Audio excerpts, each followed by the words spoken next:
Hello. So today we are in day 13 and it's Mark chapter 3 verse 20 to 30.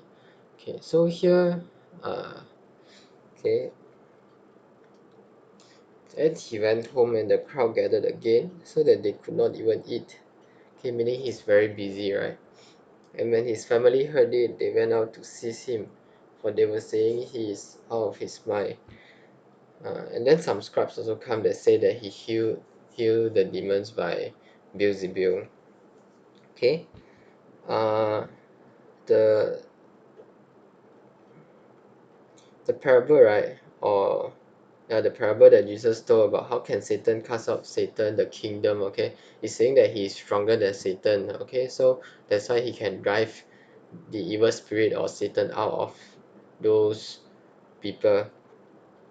And then some of you might be wondering about blasphemy against the Holy Spirit.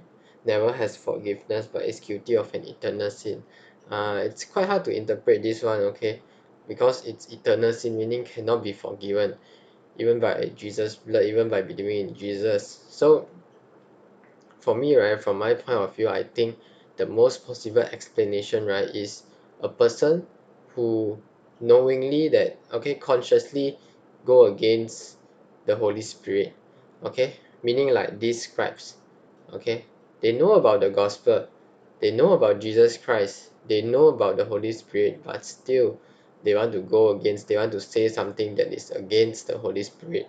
Okay, they say that Jesus does not cast out demon by the Holy Spirit but by Beelzebub. Okay, so that's a conscious act. Okay, I don't think one person, right, who unknowingly or accidentally blaspheme against the Holy Spirit will be accounted by this, okay, by what Jesus said. Okay, so that's just how I think about it. And today I just want to focus on opposition.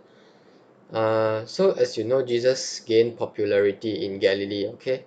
Just to remind you again, from all this time we are in the section of Galilee, okay? So now Jesus went to his home, and then all the crowds followed him again until he is so busy, okay, probably that he could not even eat. Then notice what his family do, okay? If when his family heard it, they went out to seize him, for they were saying he is out of his mind. How do you think Jesus would feel? Okay. If you are his family member, right, what would you do then? Okay. Of course, you would hope that your family member would support you, right? Correct?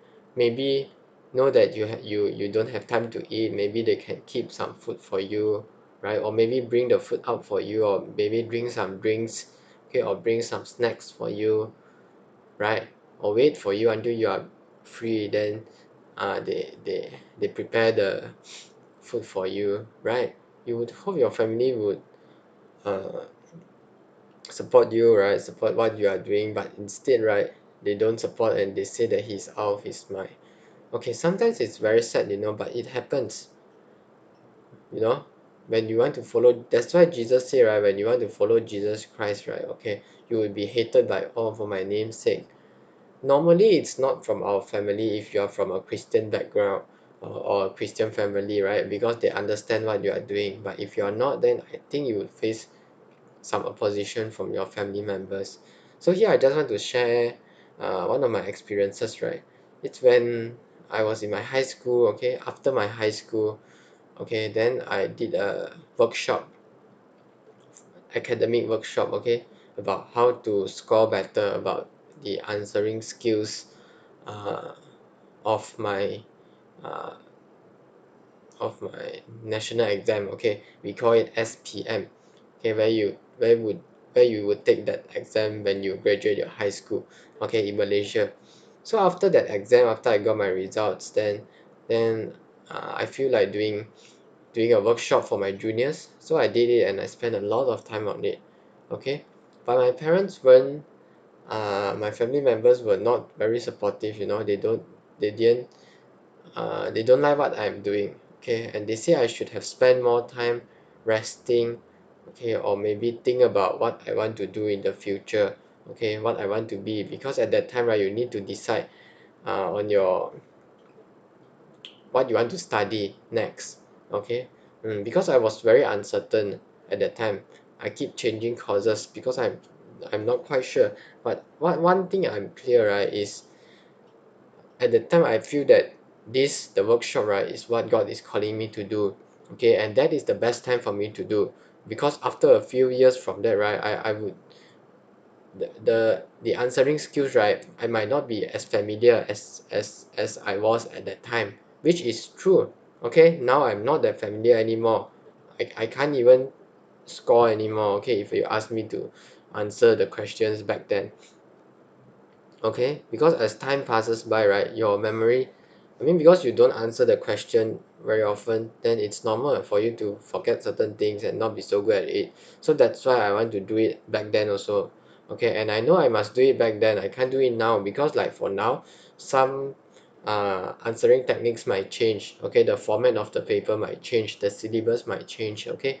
So that is the only time and the best time, I think, okay, I can contribute to my school, or to help out with my juniors when I'm still capable of doing it, okay. But my family weren't very supportive. They said I should have spent more time thinking about what I'm going to do, okay, because that is more important, or very important, okay. But I'm very clear that the reason why I'm uncertain about what I'm going to do next, right, is because I'm really uncertain, not because I'm so busy that I don't have time to think about my future career pathway, or my study pathway, okay. mm.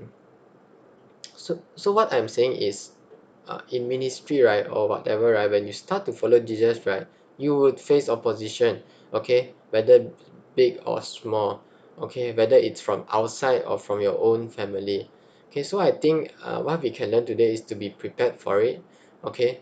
And whenever we face opposition, right, we don't get discouraged about that, okay, because Jesus already said, blessed are you when others revile you, or talk bad about you, or persecute you because of me, okay, because great is your reward in heaven, okay.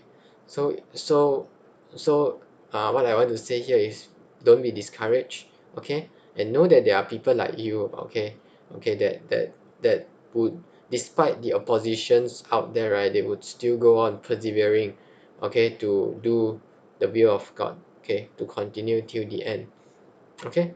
Because we can't be like a person who is, who has no stand, when others say something, then we switch our path, no, okay. We must follow Jesus wholeheartedly, okay. And so sometimes it's hard to avoid opposition, okay. But as long as we know what is right, okay, and what the Bible approves, and you believe that that is God's will for you, right, then do it, okay, with all confidence, knowing that God is with you, okay.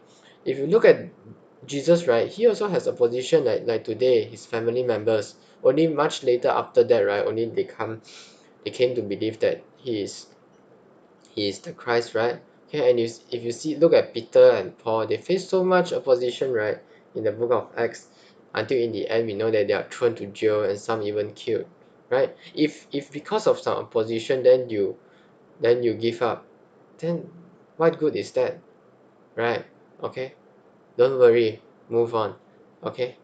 God is with you, okay. That's it that I want to share today. Thank you.